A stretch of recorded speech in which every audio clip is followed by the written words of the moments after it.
Botad VHP પ્રમુખના ભાઈ Hirabhai માળીને telephone પર મારી નાખવાની ધમકી મળી છે। સીરા ડોન વિરુદ્ધ કેસ પાછો ખેંચી લેવાની ધમકી આપવામાં આવી। અજાણ્યા શખ્સે અપશબ્દો બોલી જાનથી મારી નાખવાની ધમકી આપી। અગાઉ લાઉડ સ્પીકર ઉતારી લેવા સિરાજ ખલિયાણી ઉર્ફે સીરા ડોને વીએચપી પ્રમુખ મહેન્દ્રભાઈ માળીને ધમકી આપી। મીડિયામાં સમાચાર વહેતા થયા બાદ સીરા ડોનના નામે અજાણ્યા શખ્સે મહેન્દ્ર માળીના ભાઈ હીરા માળીને ફોન કરીને ધમકાવ્યા। હીરાભાઈ માળીએ ફોન રેકોર્ડિંગ પોલીસને આપી અજાણ્યા શખ્સ સામે પોલીસ ફરિયાદ નોંધાવી છે।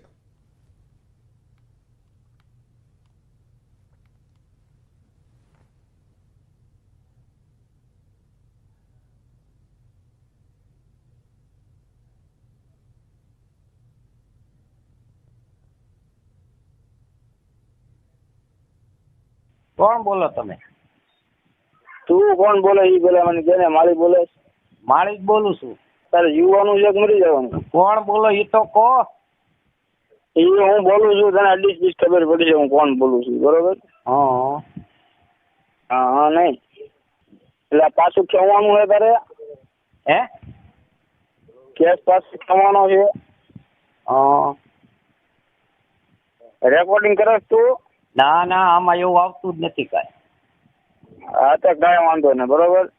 હા તને ખાલી એટલું કીધું માયક નું, તો તે કોમવાદ ઉપર વાત જવા દીધી। તને કોમવાદ નું કઈ કીધું તું? એ તો મને નથી ખબર। બોલો ને કોણ બોલો ઈ કહો પછી કહું। તું મીડિયામાં બોલે છે ને બધું? હા હા તો એ એવું બધું તને કીધું તો એ? કીધું હોય તો જ બોલ્યા હોય ને ભાઈ। હા તો કાંઈ વાંધો ને, બરોબર? હવે તું જીવી લઈશ। હા કોણ બોલો કોણ ખરા? અરે તું જીવી લઈ જાય એડિશનલ તને ખબર પડશે, બરોબર? કાંઈ વાંધો નહીં હાલો। આગળ વધુ સમાચારો પર નજર કરીશું। હાલ